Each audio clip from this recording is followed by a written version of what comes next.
Isa et Léa ont 8 ans. Elles ont toujours vécu en France avec des parents français, mais elles sont américaines, nées en Californie d'une mère porteuse. C'est la solution qu'ont choisie Sylvie et Dominique pour avoir des enfants, la GPA ou gestation pour autrui. J'ai vécu vraiment une grossesse psychique, quoi.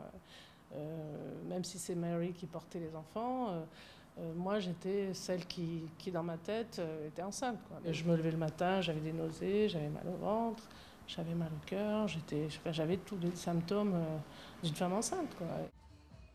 En Californie, des agences mettent en contact les futurs parents et les mères porteuses.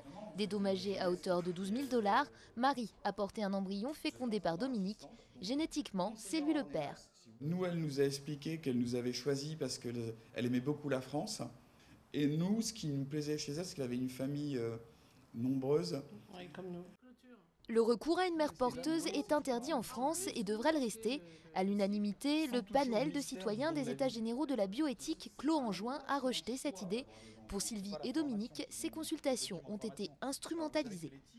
D'un côté, vous avez des forces progressistes qui militent sur l'autonomie et la responsabilité des personnes. Et de l'autre côté, vous avez des tenants de l'ordre naturel, comme ils disent, qui est plutôt l'ordre divin. Donc ce sont des fondamentalistes religieux qui expliquent que la science défie la morale.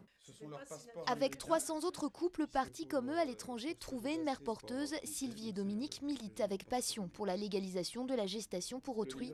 Aujourd'hui, la situation de ces enfants reste totalement floue. Les jumelles, par exemple, sont toujours américaines et n'ont pas de passeport français. Et les Ménessons se battent depuis des années devant les tribunaux pour faire confirmer qu'ils sont bien les parents de Léa et Isa.